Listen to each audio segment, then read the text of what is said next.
So the clips you see here are from Squirrel Cage Jail in Council Bluffs.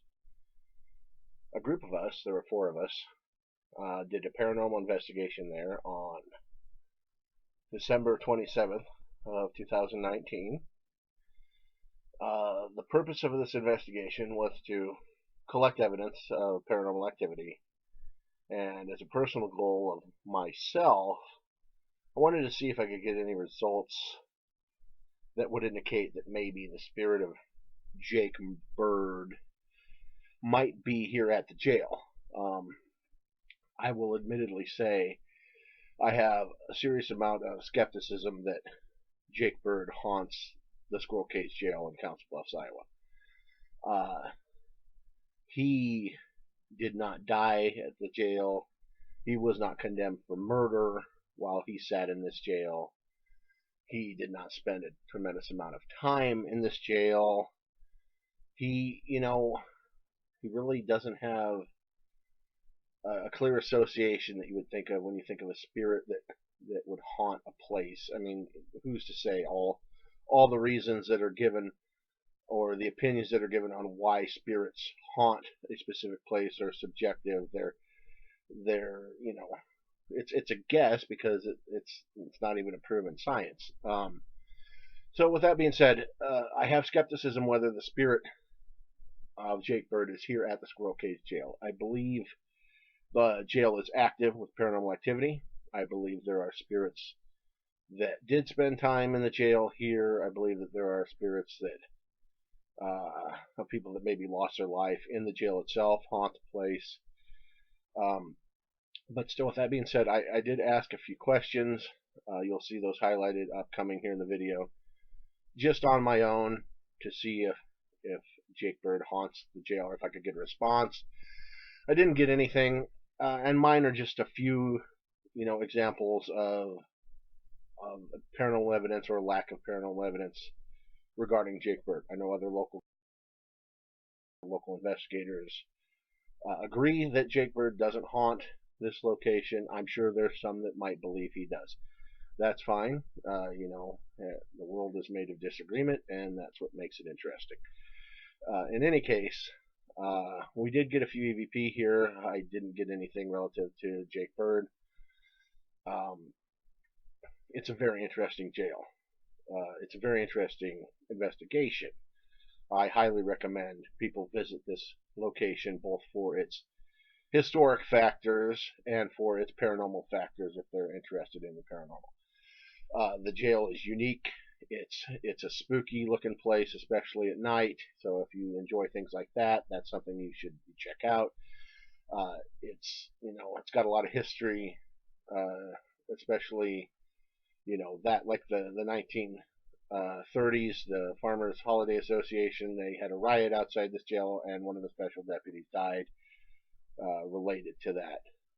So that's interesting as well. Um, the style of the jail itself, the rotary style, that's unique. You don't find that in very many places throughout the country. It's worth seeing too. It's a very interesting place. So head on down, check out the Squirrel Cage Jail. The historic tour is great. They shed light on a lot of details about the jail and the past and the things that happened there. So I can't recommend the jail enough. It's a great place to be, and especially if you enjoy history and the paranormal. So with that being said, I want to shed a little light on the Ghost Adventures investigation. They came in. They supposedly got evidence that led them to believe that Jake Bird haunts this jail. Whether they believe that or not, I can't say for sure. I have a hard time believing that it's for anything other than what Ghost Adventures does, which is try to really emphasize, let's say, grandiose ideas for entertainment value. So they came in, they got some evidence on their version of the obelisk, and let's actually, here coming up is the place where I asked the Jake Bird question, so we're going to pause the narration here for just a second, and we're going to listen to that and see what you think. Whoever might be listening, is Jake Bird in this jailhouse? Is Jake Bird here?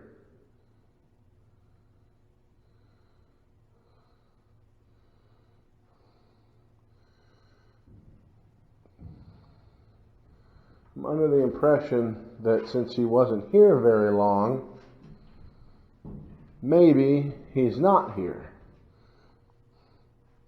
Can any spirits that remain verify if Jake Bird is here or not here?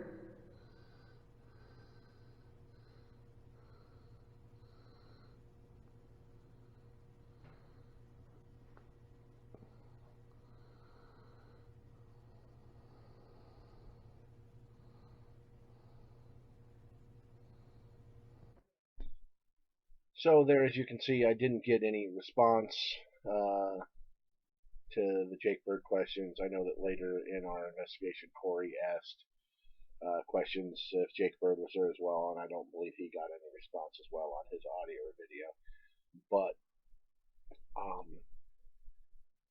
so Ghost Adventures, they got some evidence on obelisk, spirit box, their technology. They use the REM pod, I think, and they have another device.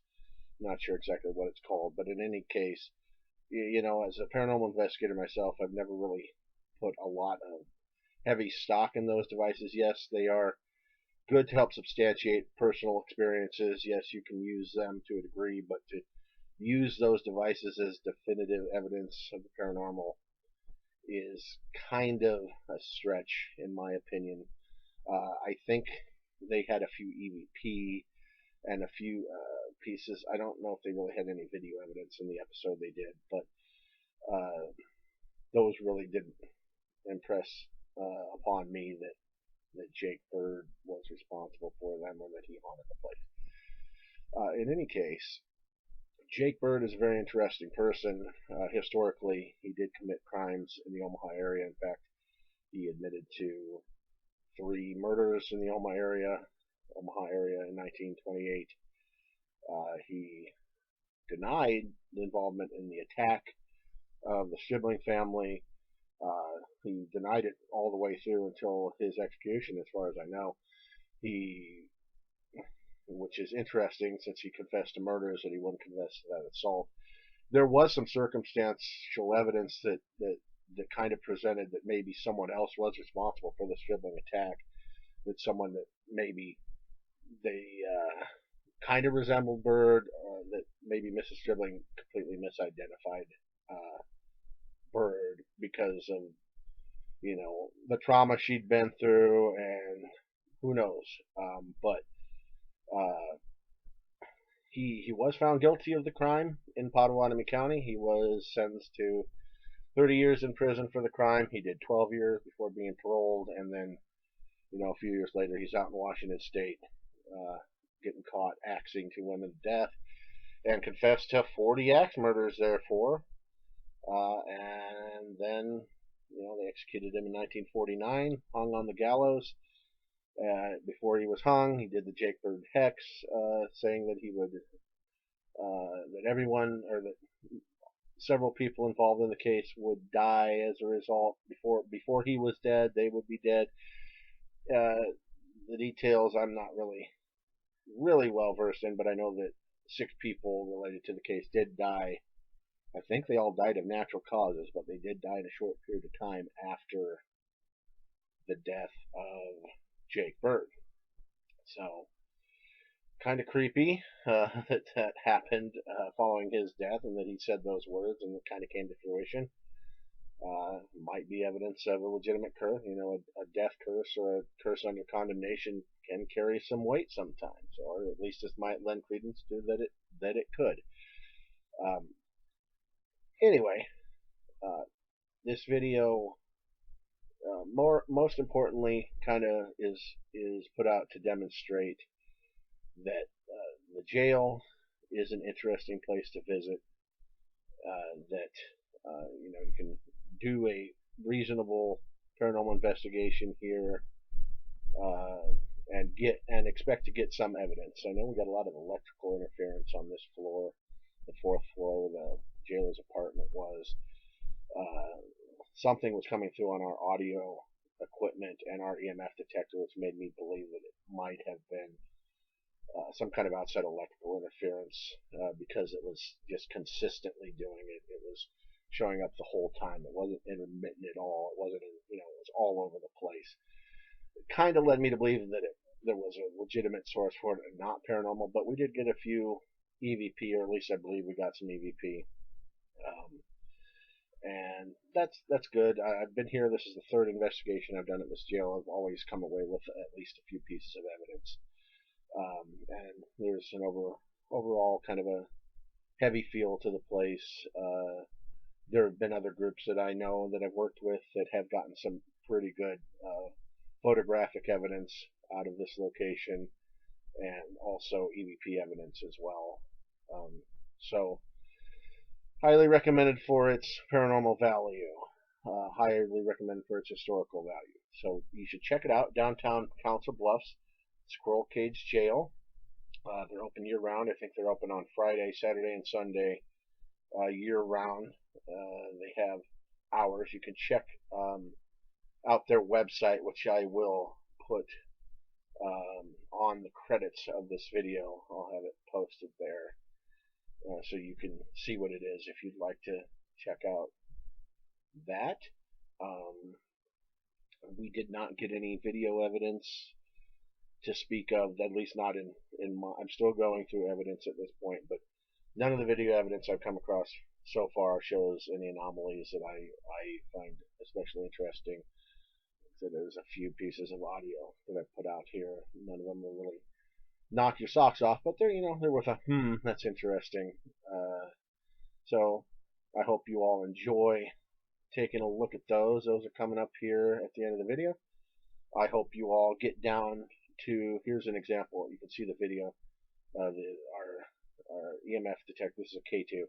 It kind of is going the whole time. It's blinking, and if you move it around this room, this is a bedroom on the 4th floor, it just goes off the whole time. And then on the audio recorder that I had running in this room as well, there's this, sounds like radio interference. So, again, check out Squirrel Cage Jail. It's a great place to visit. I hope you enjoyed the video. I hope you enjoyed the evidence clips, which are coming up. And hopefully you stay tuned. There'll be more videos in the future. And I hope you enjoyed the one you saw today. Thanks. Have a great day.